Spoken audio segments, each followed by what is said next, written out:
Are you ready? Yeah. Yes! This is the Ross Kaminsky Show. You're a great American. Now, Ross Kaminsky. Come on, man. On Denver's talk station, 630 KHOW.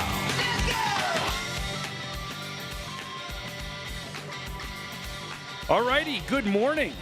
It's Wednesday. I'm Ross. I am looking particularly homeless today. I don't know if Shannon has this going on YouTube this morning. Yes, so if you go to youtube.com and type in Ross Kaminsky, you can see me live and see what I look like when I'm going for the homeless look. Shannon and I were just talking about how even the bums on the 16th Street Mall can wear interesting T-shirts. So the fact that I'm wearing an interesting T-shirt today doesn't make me seem any less homeless than I otherwise do. Shannon also mentioned that today is National Ampersand Day, which is quite excellent. So Shannon said I should look up the history of the ampersand. I'm looking at it right now over at medium.com. Let's see. It was once, in fact, the 27th letter of the English alphabet, existing as the graphical representation of the word and. The history of the ampersand begins with our triumphant and progressive friends, the ancient Romans. Roman scribes would write in cursive so as to increase the speed of their transcription, something that children today cannot do, including my own children, cannot write in cursive. That's bad parenting and also bad education. But anyway, often combining letters into one form to save time while also increasing legibility where certain characters overlap in a visually discordant manner. This was the birth of the ligature. The ampersand is simply a ligature of the letters E and T, with et being the Latin word for and. As the Romans expanded their empire across the globe, many languages just absorbed this ligature, excellent word, into their own alphabet. All right, I'll stop there, but that's pretty cool. I would also like to say that I just noticed about 4 seconds ago, as I had a very, very slight itch on my left arm, I reached over and scratched my left arm, and I realized that I'm not wearing my watch because my watch battery died yesterday. It's a rechargeable watch. It's one of these digital watches, and I took it off and put it on the chargey thing last night and forgot to put it back on this morning.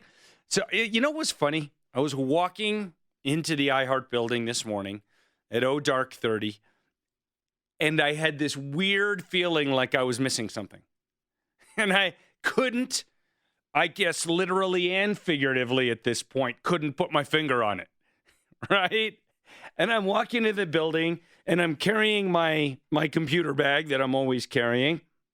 You know, and I check my pocket, I've got my phone, and I just have this feeling like I'm missing something. I don't know. I don't know what it is. And I just figured it out. I'm missing my watch. There you go. So congratulations to the ampersand for having its own day. I hope it feels proud of itself. I do think it should, because it's one of the few things these days that nobody seems to be angry and yelling about. So that's pretty good. Speaking of angry and yelling, well, maybe not yelling, but something that just says a lot about what's going on in the world today. Here's a headline from the Denver Post from yesterday.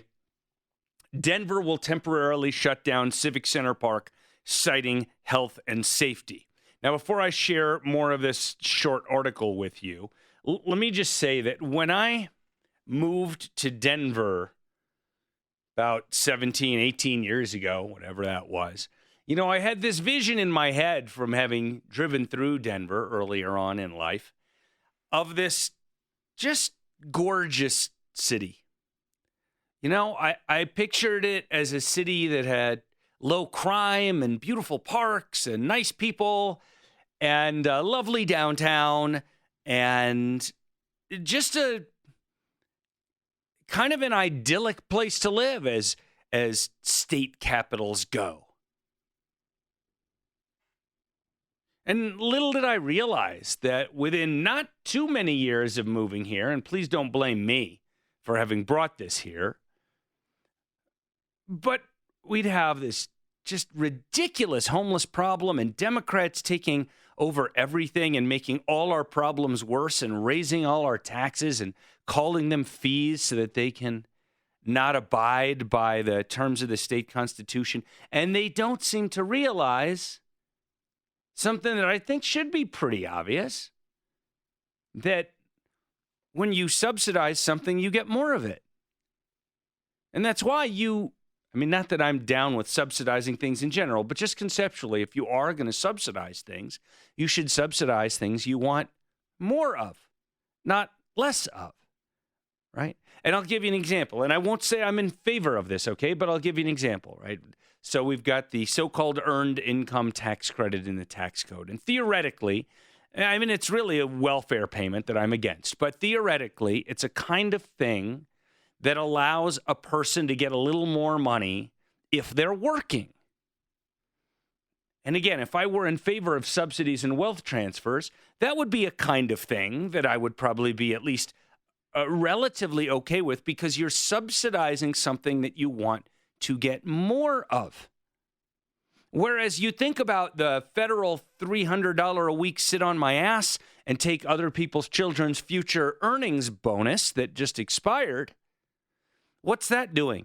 That's subsidizing something you want less of. You want less unemployment and you want less sloth. So why would you subsidize to generate more unemployment and more sloth? And the reason I mention that is what Denver and so many other left-wing cities have done regarding the homeless. Oh, we're going to spend more money and we're going to help them be less homeless and we're going to pay for housing and food and this and that and the other thing. And of course, some people who are homeless really do have mental health issues and they really need help. And I do feel bad for them. But there are plenty of other homeless people who are homeless because they choose to be. And I don't feel bad for those people at all. Frankly, I don't want to see them. Get them out of my sight. Don't let them camp along the freaking Platte River and leave their trash all over the place. Move along. Go somewhere where those of us who have jobs and pay property taxes don't have to deal with your trash and needles and stink. But that's not Denver.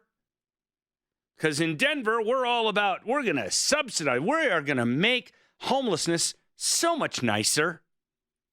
And we're going to turn the safety net, which is supposed to be something not particularly comfortable, that just catches you when you're falling from a significant height so that you don't die in the fall. It's just supposed to be kind of an emergency measure, not supposed to be fun or comfortable. We're going to turn the safety net into a hammock for you to lounge around in, perhaps tying it between two trees somewhere near the Cherry Creek Trail in Denver so that you can annoy productive people. So now I get back to the Denver Post. The city of Denver will shut down Civic Center Park on September 15th. That's a week from today, to address what officials describe as the park's significant health, safety, and environmental problems. It's unclear when the National Historic Landmark that's between the city and county building and the State House will reopen to the public. The closure will affect the bulk of the park as well as the area around the Pioneer Monument Fountain at the northwest corner of Broadway and Colfax and the McIntosh Park Plaza area on the east side of the Wellington Webb Municipal Office Building at 210 West Colfax. The city plans for extensive cleanup and restoration work at the park. Those plans were announced yesterday in a news release, though Scott Gilmore, the deputy executive director of Denver Parks and Rec, told CBS 4 about the closure earlier in the day, yada, yada, yada. He said the park would be shut down for at least 2 months, citing, quote, several violent incidents in the area, as well as unsanitary conditions in the park where people who are unhoused live. people who are unhoused, people who are experiencing homelessness, or now, I guess, experiencing unhousedness. Again, all part of the left's very successful effort for a couple of decades to just consistently change the way we use language in order to make bad things good and good things bad. And they've been winning at that. City officials outlined a litany of health risks they believe are present in the official announcement, saying that after months of observation, the issues are litter and food waste attracting bugs and rodents. You don't say. Human and pet waste posing a threat to health and water quality. Oh, you don't say. And needles and other drug paraphernalia are making the park unsafe for visitors and park maintenance employees. And then in the Denver Post article on the website, they have a picture. It is the close-up of a base of a tree with a used syringe sitting on the ground at the base of the tree. Mayor Michael Hancock said this cannot and will not be allowed to continue. This is the People's Park, and we are taking steps so that everyone can once again feel safe and welcomed there. So they plan to reseed the grass, upgrade irrigation, trim trees, improve lighting, and identify and clean up hazardous waste. The stone pavilions and other structures will also get an overhaul because city officials say they've been covered in graffiti and suffered fire damage. So what we need after this is for maybe some new low-level law enforcement agency within maybe the Parks and Rec department to be able to go through the parks with tasers. And maybe not full-power tasers, low-power tasers. Not enough to make you writhe and even scream on the ground, but just enough to make you go, woo, like, I don't want to do this anymore. And just walk around and just zap the homeless people. Maybe a full-strength taser for anybody that they find putting graffiti on something in the park, and just zap them until they don't come back. Remember, subsidize what you want more of, tax or otherwise punish what you want less of. Maybe these morons who are running Denver are finally deciding that their policies are bringing more homeless and stink and used needles to Denver. And maybe they'll finally figure out that it's time to stop subsidizing homelessness. No, they won't figure it out. Don't be ridiculous, Ross. All right, I want to take just a few minutes on something where we could spend a long time on this, but I've been promising in the tease overnight. Very interesting piece over at Barry Weiss's Substack, but not written by her, written by Vivek Ramaswamy, who's written a well-known book these days called Woke Inc. Inside Corporate America's Social Justice Scam. And he's got a really good piece, and I'm not going to share all of it with you, but about this thing that is being called stakeholder capitalism. And I wanted to spend a few minutes on it. I mentioned, in the tease overnight, or the promo, if you heard it, you hear the term social justice. But, social justice is not a form of justice, right? It's a form of essentially ways to justify theft and tyranny and redistribution of income and wealth in the name of a fake sort of justice. Keep that in mind when you hear people use the term stakeholder capitalism. Stakeholder capitalism is not really a form of capitalism. It's a form of using nominally capitalist organizations, corporations, to engage in woke leftist stuff, including, by the way, social justice. And it also, according to Mr. Ramaswamy, it is a kind of thing that lets enemies of the United States use the United States for their own purposes. He talks about how John Cena groveled in apology when he called Taiwan a country and China got mad. So he went on his own social media channels and apologized, actually in Mandarin. I mean, I know the dude really does like China and he speaks Chinese, but it was just a remarkable groveling sort of apology. And let me share a little of this with you, and then you can go find it yourself at Barry. Common Sense with Barry Weiss is what you want to look for. Barry Weiss, Weiss. There's nothing more important to progressives today than to apologize. Anti-racists apologizing for being racist, electric vehicle drivers apologizing for having polluted the planet, and devotees of stakeholder capitalism saying sorry for, well, capitalism. Joe Biden has called conventional or shareholder capitalism a farce, saying corporations have a responsibility to their workers, their community, to their country. Elizabeth Warren's accountable capitalism calls for higher wages and greater employee involvement in selecting boards of directors and making political contributions. Of course, Al Gore has said that as the value of socially conscious capitalism gains traction, investors who fail to take it into account may be at risk of violating their fiduciary duty to their clients and presumably vulnerable to a lawsuit. This is nutty stuff, by the way. I mean, The idea that there may be some kind of violation of fiduciary responsibility if you, let's say, as a fund manager, buy shares in a profitable company that some woke people think are in a business that they don't like. Nor is stakeholder capitalism limited to politicians or progressive activists. America's most powerful CEOs have embraced it. In late 2019, the Business Roundtable, a lobbying group representing the country's largest corporations, announced it was revising its statement of purpose. We talked about this on the show a little bit at the time, with an eye toward stakeholders.